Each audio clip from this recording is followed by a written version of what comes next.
నమస్తే, welcome to top 4 news. Top 4 న్యూస్లో మొదటి అంశం చూస్తున్నాం. మనం ఇప్పుడు 4 రోజులు తెలంగాణను ముంచెత్తడానికి వరుణుడు స్కెచ్ వేశాడు. ఉరుములు మెరుపులు ఈదురుగాలులతో బీభత్సం సృష్టించడానికి రెడీ అవుతున్నాడు. అవసరమైతే తప్ప బయటకు రావద్దంటూ ఐఎండీ భయపెడుతుంటే నిన్నటి కుండపోత లాంటి వానే మళ్లీ దంచి కొడుతుందేమోనని జనం వణికిపోతున్నారు. ఇక రెండో అంశం చూసినట్లయితే అచ్చంపేటలో పొలిటికల్ పిక్చర్ ఊహించని మలుపు తిరుగుతోంది.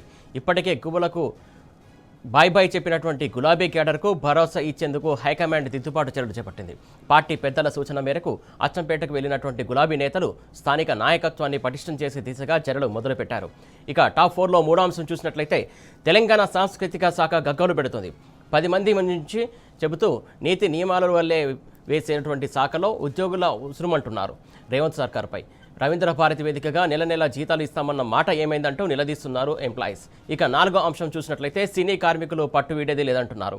నిర్మాతలు బెట్టు తగ్గేది లేదంటున్నారు. ఒక పక్క రోజుకు కోట్లలో నష్టం వస్తుందంటూ కొందరు నిర్మాతలు రంకెలు వేస్తుంటే తమ సమస్యను తేల్చాల్సిందేనంటూ కార్మికులు రచ్చమానడం లేదు. ఈ నేపథ్యంలోనే ఫిల్మ్ ఫెడరేషన్ కీలక నిర్ణయం తీసుకుంది. మొత్తంగా ఈ 4 అంశాల గురించి సమాచారం తెలుసుకునే ముందు ఇప్పుడు టాప్ 4 హెడ్లైన్స్ చూద్దాం. రాగల 4 రోజులు ఇక వానలే వానలు. ఇక టాప్ 2 న్యూస్ చూస్తున్నాం. అచ్చంపేటలో మారుతున్న పొలిటికల్ పిక్చర్.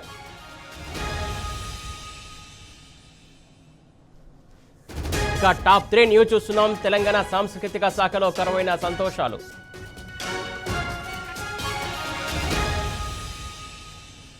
ఇక టాప్ 4 న్యూస్ చూస్తున్నాం. వాళ్ళు తగ్గరు వీళ్ళు వినరు, కార్మికుల సమ్మెకు ముగింపు ఎప్పుడు.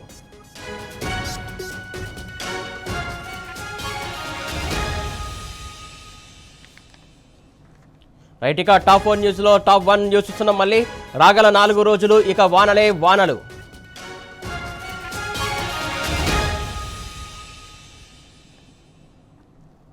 ఇక టాప్ 2 న్యూస్ చూసినట్లయితే అచ్చంపేటలో మారుతున్న పొలిటికల్ పిక్చర్.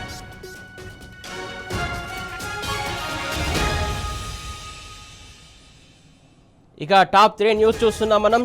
తెలంగాణ సాంస్కృతిక శాఖలో కరువైన సంతోషాలు. ఇక టాప్ 4 న్యూస్ చూస్తున్నాం. వాళ్ళు తగ్గరు వీళ్ళు వినరు, కార్మికుల సమ్మెకు ముగింపు ఎప్పుడు.